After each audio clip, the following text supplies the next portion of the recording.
ariko akambwira ati wiciwe n'inkotanyi. Ariko inkotanyi nubwo zakwiciye wabuze, mubwiye ni ese mukuru wanjye ni igiki kigutera agahinda, ni igiki kigutera gushavura? Arambwira ati urabona tubuze umuvandimwe wacu. Jenoside ijya kuba yarabaye nari mfite imyaka 4, ariko nabonye urupfu rw'umuvandimwe wanjye murumuna we uwo bitaga Tuyisenge Emmanuel. Igisasu cyaraje cya Katyusha gikubita ku ruhande rwe, ekara zimukubita mu nda, zimukubise mu nda bamujyana kwa muganga. Bamujyanye kwa muganga banze biranga nawe arapfa. Niho yahuriye no kubabara kuko yikoreye umurambo we n'amaraso amumeneka mu maso. Noneho etape ya nyuma amashuri yize kuri seminari Ndera. Yabanje kwiga primaire aho bita kuri EPA hano munsi yo kuri Gatagara.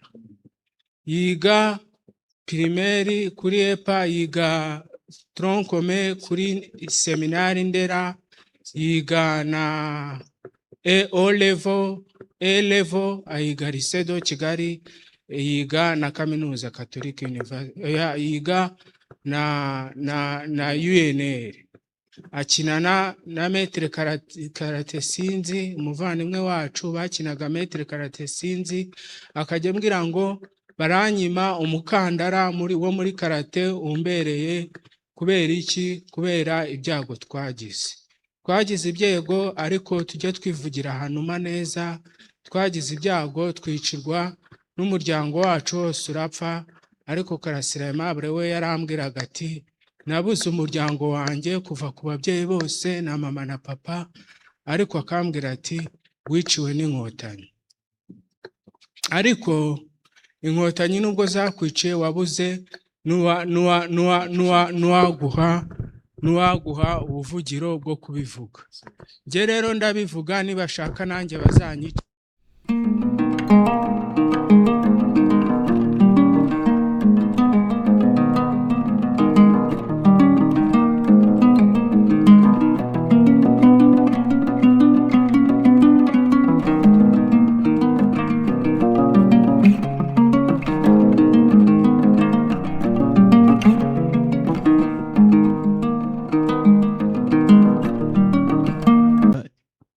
Akeneye urukundo, akeneye ko abantu bamuba hafi, akeneye ko abantu bamusengera, akeneye ko abantu bamwitaho.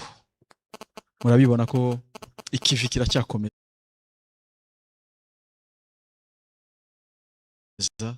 cyo kwitaho murumuna wa Karasira. Mu rwego rwo kugira ngo ducunguze uburyo umwete, numva twatangira umuhango tuzinduye wo gusezera Karasira, hanyuma tukerekeza ku rusengero. Ndumva twatangira ubwo turanyura kunyura hano, turanyura hano tuzenguruka.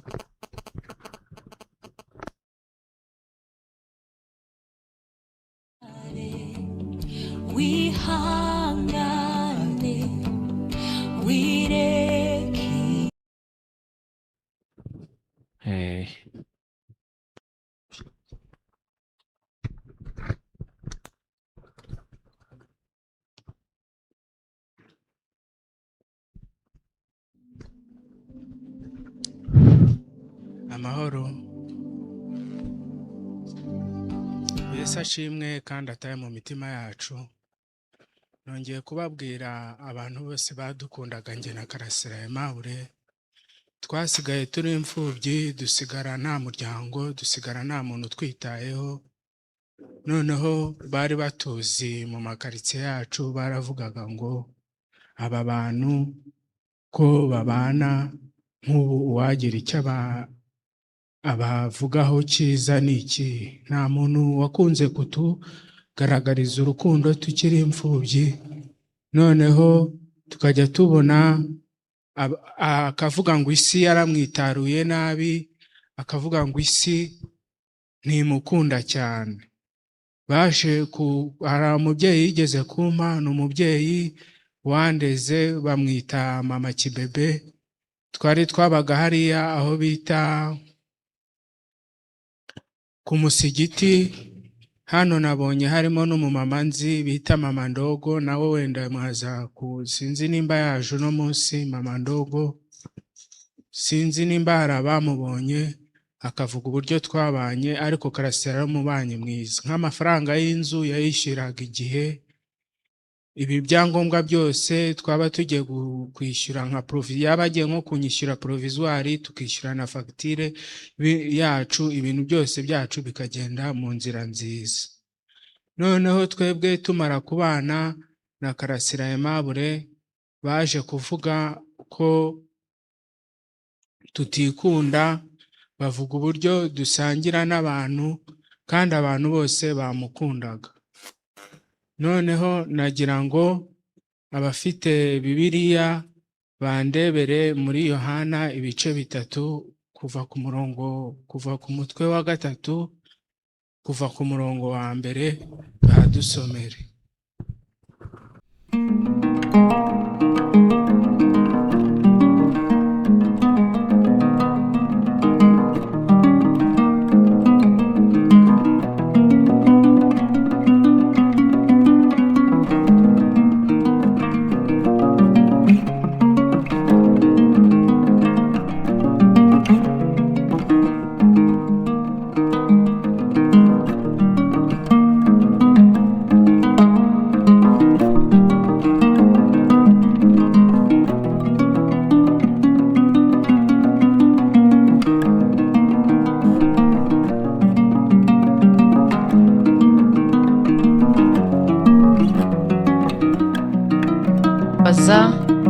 Ariko dufite ibyiringiro kuko uri kumwe natwe.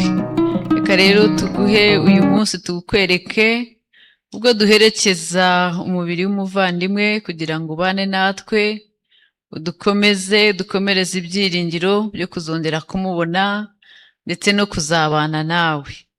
Dutweretse gahunda zose uhereye uyu mwanya uko ziri bukurikirane, ziyoborwe nawe ukoresha abazikora bose.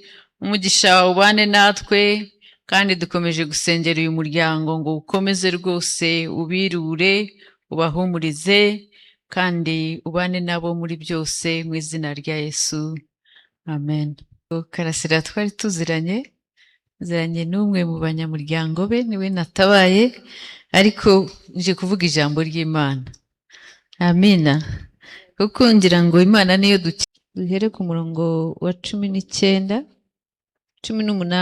duhere ku wa 18 tugeze ku wa 20. Haravuga ngo abakiranutsi baratatse, Uwiteka arabumva, abakiza amakuba n'ibyago byabo byose. Uwiteka aba hafi y'abafite imitima imenetse, kandi akiza abafite imitima ishenjaguwe. Amakuba n'ibyago by'umukiranutsi ni byinshi, ariko Uwiteka amukiza muri byose. Mwakire neza ijambo ry'Imana. Imana yitwararika abakiranutsi, kandi tukavuga ngo nta muntu ukiranuka, ariko Yesu yatwaye gukiranirwa kwacu, aratuguranira aduha gukiranuka, ku buryo iyo turi muri Yesu dushobora kuvuga twemye dushize amanga ko dukiranutse kubera gukiranuka kwa Yesu. Haleluya. Ariko isezerano rikomeye cyane nuko aba hafi y'abababaye. Ubu rero Imana ibari hafi mu buryo mudashobora no kubibona. Ituba hafi, ariko twebwe ibihe turimo bikatubuza kumenya ko Imana ituri hafi. Imana rero iri kumwe namwe, niryo jambo numva nababwira. Imana iri kumwe namwe muri uyu munsi no muri iyi minsi no mu bihe mumazemo igihe. Mwe kwemerera ibi bihe kubabuza kumva urukundo rw'Imana, kuko Imana yo ntihinduka. Amena. Imana iri kumwe namwe. Hanyuma umurongo wa 20 wagira ngo urivuguruza ukavuga ngo amakuba n'ibyago by'umukiranutsi. Ubundi mu mitekerereze ya muntu wakumva ko umuntu w'umukiranutsi adakwiriye kugira ibyago. ariko ijambo ry'Imana riratubwiye ngo amakuba n'ibyago by'umukiranutsi ngo ni byinshi cyane, ariko ikongera ikatubwira ngo Imana ikamukiza muri byose. Amen. Ntabwo imukiza muri kimwe, ntabwo imukiza muri bibiri, ahubwo imukiza muri byose.